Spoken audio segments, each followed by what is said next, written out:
그래서 이제 모든 것이 가고 온다 이렇게 이제 생각하는데 일념의 무량겁을 보고 난 그 경계에서는 무거물의 영무주라. 가는 것도 없고 오는 것도 없고 머무르는 것도 없더라 이 말이에요. 시간이 초월되어 버리더라 이 말이거든요. 일념에서 영혼을 관찰하니 과거, 현재, 미래 삼시의 시간이 초월되어 버리더라. 이 초월된 경계가 부처님의 세계예요. 그래서 이제 이런 이치를 통달하고 보니 이렇게 과거, 현재, 미래의 일을 알아버리면 상구가 여시, 요지, 삼세사 하면 이렇게 쓰여지는데 이렇게 과거일, 현재일, 미래일을 알아버리면 어떻게 무거물에 영무주하다는 걸 알아버리라 이거예요. 그런데 우리는 어떻죠? 과거의 기억 때문에 현재가 얼마나 괴로운 사람들이 많습니까? 이미 지나간 과거의 기억 때문에 지금 현재 마음이 불편하고 괴롭고 한스럽고 미련이 남아가지고 그 마음이 답답하고 이런 경우가 많아요.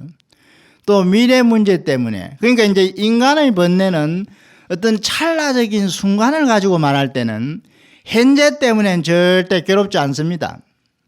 지나가는 일, 다가온 일, 과거와 미래 때문에 괴로운 거예요. 우리 번뇌가 과거와 미래 때문에 주로 일어난다 할까? 이렇게 말할 수 있는 거예요. 그래서 이제 이 법문은 바로 그런 과거의 생각과 미래의 생각에 대한 집착을 끊으라는 뜻이 되죠. 이렇게 과거, 현재, 미래의 일을 알아버리면은 초재방편, 모든 방편을 초월해서 수행하는 어떤 방법이 필요 없더라는 얘기예요. 모든 방편을 초월해가지고 바로 심력, 부처님이 갖추고 있는 10가지 힘, 곧 부처님의 경계, 선에서 말하는 일초직입 열애지, 한 번 뛰어넘어 올라가지고 바로 열애의 땅에 들어간다는 그런 말하고 같은 뜻입니다. 그래서 이제 일념, 그리고 불법은 항상 이 부처님의 깨달음의 세계에서 설해진 법문을 가지고 이걸 출세관법이라 하죠. 출세관법을 가지고 세관법을 살펴보는 이런 그 관점을 가져야 돼요.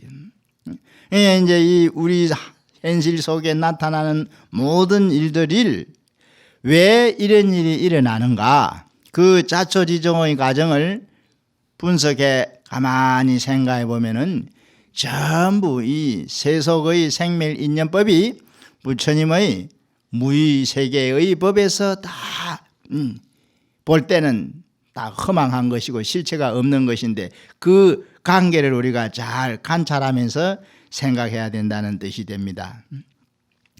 우선 우리는 이 기도 기간에 아까 서두에 말씀드렸습니다마는 열심히 이제 기도를 모셔야 됩니다. 이 근면성, 인간의 그 장점이 근면성에 있습니다. 근면성. 단점은 바로 이 근면성이 없는 것. 이게 이제 이 단점이라. 그래서 꾸준히 하면은 뭐든지 훈습이 되거든요. 훈습이 된다는 말은 습관화되어 익혀진다는 얘기예요. 그래서 이제 우리 불교 수행이라는 것이 부처님 법을 훈습하는 건데 이걸 귀실론 같은 데서는 진여 훈습이라고 포인해 놓죠. 진여의 마음으로서 중생들의 무명의 마음을 훈습시켜 놓는다. 냄새가 향기로운 냄새가 있고 또 맡기 싫은 악취의 냄새가 있죠. 향기가 진하면은 악취를 눌러버려요. 그래서 가끔 이제 이 쾌쾌한 냄새, 곰팡이 쓸고 난 후의 쾌쾌한 냄새가 날 때는 이 향을 피워가지고 그 냄새를 물리쳐 버립니다.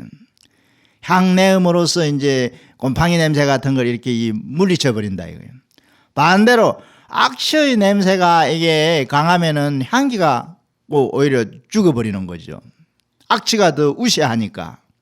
이랬듯이 이제 이 인간이 항상 이 자기 업을 훈습해 가는 데 있어서 부처님 법으로서 세속의 그 무맹심을 이겨가면은 이거는 진여훈섭이 되는 기고, 반대로 이 세속적인 기준에서 자꾸 부처님 법을 소홀히 하고 반대로 하면 이건 무명훈섭이 되는 거예요. 그래서 수행이라는 것이 무명을 진여로 통해서 훈섭해가지고 무명이 진여화되도록 하는 게 이 수행입니다. 이게 이제 아주 중요한 수행의 그 대의라고 말씀드릴 수 있는 거예요. 그러기 위해서 우리는 꾸준히 규칙적으로 꾸준히, 근래 제가 어느 신도님으로부터 이런 얘기를 들은 적이 있어요. 얼마 전에 왜 그 대학 그 수능고사 치고 나서 각 대학교 그 원서 제출해 가지고 그 진학하는 대학 합격자 발표가 다 나고 이랬지 않습니까? 그런데 이제 어떤 분의 자녀가 둘째 딸이 있었는데 기적적으로 대학에 합격을 했다 그래요. 그런데 어떻게 기적적으로 합격을 했느냐, 그 내용이 단순하면서도 참 어떤 면에서는 감동적이래요. 평소에 이제 이 불교를 열심히 믿는 그 불교 가정의 그 신도님 어머니가 이제 작년 연초 정초 기도를 하면서부터 금년에 우리 집에서 제일 중요한 일이 무슨 일일까 생각해 봤답니다. 금년에 우리 집에서 가장 중요한 일이 무슨 일일까? 둘째 딸이 고등학교 3학년이래요. 그래서 이 둘째가 내년에 대학교 합격해야 되는 것이 금년 우리 집안 일로서는 가장 중요한 일이겠구나, 아마 소박하고 단순하게 이리 생각했다는 거예요. 그래. 근데 이제 어머니가 생각할 때 딸이 공부를 그렇게 썩 잘하는 학생이 아니래요. 자기 반에서 한 중간 정도, 크게 머리가 영리하지도 않고 어머니가 볼 때는 크게 이제 빠지는 것도 아닌데, 근데 자존심은 있어가지고 곧잘 허풍을 치면서 내가 저 유명한 명문대 무슨 과에 내가 합격해야 될 기다, 그게 갈 기다, 이렇게 다소 이제 허풍스럽게 말을 하더래요. 그래, 지 실력은 미치지도 못하는데 이제 좀 말할까 꿈은 커가지고 좋은 대학, 좋은 학과에 지망을 이제 원하고 있더라는 거죠. 이래서 이 어머니가 정초 기도를 하면서 금년에 내가 부처님 믿는 불자로서 기도를 좀 해야 되겠다. 그러면서 이제 기도하는 목적이 꼭 기도한다고 딸이 대학에 합격하겠습니까마는 심적으로 내 이 둘째 딸을 대학에 이제 보내야 되겠다는 이 생각을, 둘째 딸이 대학교에 합격해 주면 좋겠다는 이 생각을 기도하는 그 마음속에 항상 넣어 있는 거예요. 이래가지고 달리 열심히 한 게 아니고 결심을 하나 해가지고 그 시내 사는데 시내 절이 하나 있었는데 매일 새벽 기도를 나왔다 그래요. 매일 신심도 좀 높일 겸 새벽 기도를 매일 한 거예요. 그러니까 이제 이 서봉사도 시내절이잖아요. 이 인근에 혹은 좀 멀리 떨어질 때도 매일 서봉사 법당에 와가지고 그냥 특별히 기도하기보다는 예불을 같이 한 거예요. 스님들이 그 새벽 예불을 할 때 예불을 같이 한 거예요. 이걸 거짓말이 아니라요, 365일 1년 동안 한 번도 안 빠졌다 그래요. 그 정성이 얼마나 지극합니까? 1년이라는 게 짧으면 짧은 시간이지만은 이게 일주일도 아니고 한 달도 아니고 1년이 12달인데 1년 12달을 한 번도 안 빠지고 새벽 예불에 그 신도로서 참석하기는 이건 여간한 그 어려운 일이 아닙니다. 그런데 이제 딱 이게 습관이 돼 가지고 3시만 되면 딱 일어나 가지고 그 절까지 걸어가는데 한 20여 분, 25분 정도 걸린대요. 걸어가 가지고 딱 예불을 참석했다는 거예요. 그래. 그러니까 아마 자신도 모르게 신심이 좀 높아지고 뭔가 또 마음의 의지도 단단해지고 생활이 뭔가 또 새로워지는 것 같고 참 정신적으로 뭔가 유익해지는 것 같은 느낌을 많이 이제 받은 거죠.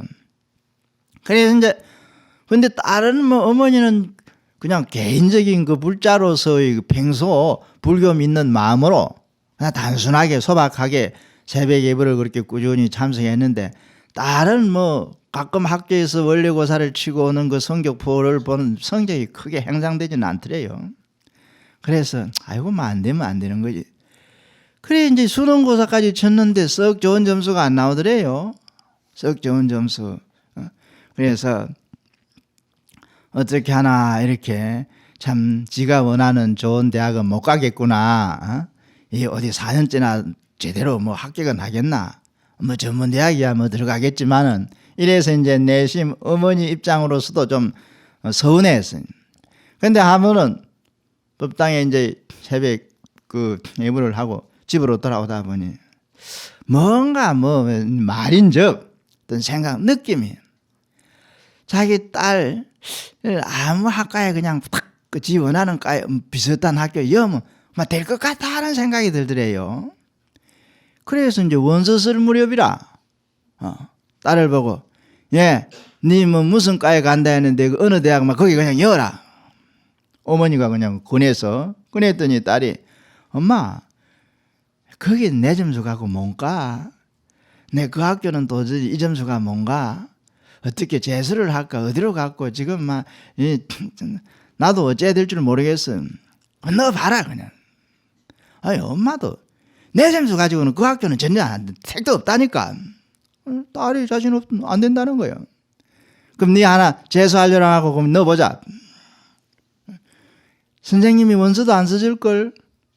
가서 선생님만 만나보자. 학교까지 찾아가서 딸 데리고 우리 딸이 이게 평소에 무슨 과 어느 대학을 가고자 했는데 이번 성적은 잘 나오지 못했습니다만 내년에 재수를 요랑하고 올해 그만 원서 한번 넣어주십시오. 되든 안 되든 막 투기입니다. 어머니가 가서 강곡교 학교 담임 선생님 만나 사정을 하니 이 점수 가지고는 안 되는데요. 안 써주더래. 뭐 그냥 막 한번 내보고 뭐 고집이 있어 내년에 재수를 해야 되겠든. 그리고 원서를 내서 그 써가 와가지고 이제 냈단 말이야. 냈는데 원서 마감하는 날 보니 합격자 발표는 왕암하는 날 보니 한 명이 미달이 되어서 그 과에 한 명이 미달이라. 그래가지고 그 과가 워낙 좀 커트라인도 높고 지원율이 좀 높을 기도 하고 일반 학생들이 그냥 거벌레가 전부 피해버렸는데 그러니까 이 딸이 원서를 내므로서 그냥 합격이 되어버린 거예요. 한 명이 정은에 아직도 한 명이 미달이었으니까. 그래가지고 참 이상하게 딸내미를 그렇게 대학교 합격시켰다 친구한테 이제 자랑을 해요. 기분이 좋아서. 그래 이제 자기 딸도 어머니 때문에 합격된 거잖아요. 자기는 이 점수 가면 택도 안 된다고 안 넣으려 했고, 그래 그 가족들이 아버지랑 그 어른들이 모인 자리에서 참 암흑의 금년에 대학 들어간 거는 그 엄마 참 새벽 기도를 잘해가지고 합격시켰다 이렇게 말하더라는 거예요. 그러니까 이제 그렇게 말을 지어낼 수도 있잖아요. 이게 이제 하나의 단순한 일하지만은 우리 생활 주변에 나타날 수 있는 그런 하나의 에피소드에 불과한 것이지만은 중요한 교훈은 1년 동안 어떻든 새벽 예불을 한 번도 빠지지 않고 어느 불자가 했다는 거예요. 이건 상줄만한 일이고 감동할 만한 일이거든요. 감동할 일. 상식 속에서는 감동이 별로 없습니다. 수산 성념선사라는 스님에게 어떤 분이 찾아와서 불교가 무엇입니까? 물었어요. 이 스님은 이 선사 스님이라 갑자기 즉흥적으로 참 선법문에 나오는 엉뚱한 얘기를 하는 거예요. 어떻게 얘기하느냐. 어떤 집 마님이, 시어머니 되는 마님이 나귀 꽃비를 잡고 나귀를 몰고 가는데 그 등에 며느리를 태우고 간다 이래서 이게 무슨 말이에요? 도저히 알아들을 수 없는 얘기예요. 옛날 사람들은 양갓집에서 이제 교통수단으로 이 자동차가 없던 시절에 말이나 나귀를 이렇게 타고 출행을 했습니다. 그런데 그 지쳐있는 양갓집에서 마님 되는 그 시어머니 되는 사람이 며느리를 나귀 등에 떡 태워놓고 정작 시어머니인 자기 자신은 꽃비를 잡고 나귀를 몰고 간단 말이에요. 우리가 일반적인 상식으로 생각할 때 어떤 뭐랄까 이 예의상 어떤 그 인간의 도리 윤리 도덕적인 예의상 틀려먹은 일이죠. 왜? 어째서 나이 많은 어른인 시어머니가 나귀를 타고 며느리가 꼬피를 잡고 수하 사람이니까 당연히 몰고 가야 되지 그 어른과 그 밑에 사람 수하가 바뀌어져 있느냐 이 말이에요. 며느리가 어째서 나귀 등에 타고 시어머니가 밑에서 마부처럼 꼬피를 잡고 몰고 가고 있느냐 이거예요. 이거는 예의상 인간의 도리상 상식에 어긋나는 겁니다. 반상식 비상식적인 일이라요. 그런데 이게 일단 우리가 그 장류 유서의 관념 어른과 그 수하 사람의 관계에서 볼 때는 상식에 어긋났지만은 때로는 우리 인간 현실 속에는 그래야 될 사정이 나타나기도 하는 거예요. 꼭 그렇게 돼야 할 경우가 있기도 한 거예요. 예를 들면은 며느리가 오랫동안 몸을 앓고 있어서 몸에 병이 들어가지고 오랫동안 운신을 잘못하고 앓고 있었다 이거예요. 또는 다른 경우를 가정하자면은 그 며느리가 임산부였어. 아기를 가진 임산부였는데 몸의 상태가 좋지 않아. 이상하게 몸이 좋지 않아. 이래서 그 며느리를 걱정하던 시어머니가 그날따라 나귀 마구간에서 나귀를 끌어내가지고 며느리 보고 너 몸이 안 좋으니 오늘 저 건너마을 의원댁에 한번 가보자. 진찰을 한번 해보자. 요새 말하면 병원에 데려가는 거예요. 그래서 이제 몸이 안 좋은 며느리이기 때문에 그 며느리를 나귀 등에 앉혀놓고 자기가 마부처럼 꼬피를 몰고 갈 수 있는 거예요. 그럴 때 사정을 알고 보면은 이 시어머니의 행위에 대해서 감동이 일어나는 거예요. 아, 며느리를 직접 나귀 등에 태우고 시어머니가 꽃비를 잡고 그 며느리를 위해서 의원댁을 찾아간다. 아이고 그 시어머니에 대해서 어떤 감동, 시어머니의 그 행위를 찬탄할 수 있는 감동이 일어나는 거예요. 그러니까 이제 이건 어떤 뜻이냐면은 이 부처님 법이라는 것은 인간의 모든 현실 경계에서 상황을 가장 원만하고 조화롭게 하는 거예요. 상황을 우리 생가 처해 있는 상황, 환경이라는 말하고 같은 뜻인데 가정 환경이다 할 때 그 환경적인 상황을 가장 인간의 마음을 지혜롭게 잘 써서 좋아진 상태가 되도록 하자는 거예요. 좋아진 상태. 이게 이제 가령 그렇지 못할 경우 어떤 불화가 일어난다거나 가정에도 불화가 있는 수가 있고 사람 사이에서도 어떤 친화력에 의해서 인간적인 유대를 맺는 것이 아니라 서로 반목질시하는 경우가 있고 이럴 때 이건 뭐예요? 상황을 원만하고 조화롭게 한 것이 아니에요. 그래서 이제 이 부처님 법이 결국 인간의 현실에 뭔가 유익한 상황을 만들어내자는 거예요. 인간의 현실에 유익한 상황이 되도록 하자. 이런 뜻이 담겨져 있는 법문이라 볼 수 있습니다. 그래서 이제 항상 공들여가는 생활 속에서 감동이 일어나는 거예요. 공들여가는. 그런데 요즘 현대 사회는 너무 과학 문명의 그 발달로 인해서 인간의 행위가 다양화되면서도 정성이 부족해져 가잖아요. 정성이 부족해지니까 공이 안 들어지죠. 공이 안 들어지니까 전부 이 마음도 쉽게 변하고 그저 근성으로 세상에 대한 어떤 무기력증에 빠지기도 하고 이런 결과가 나타나는데 부처님 법을 믿는 신심을 새롭게 해서 새로운 공을 들여서 한 해 살림을 잘 살아보자 이렇게 이제 발언했으면 합니다. 부처님께 기하고 찬탄하고 참여하는 발언으로서 금년 한 해의 생활을 다복하게 이끌어 가시기를 축원드리면서 오늘 법문은 이상으로 마치겠습니다.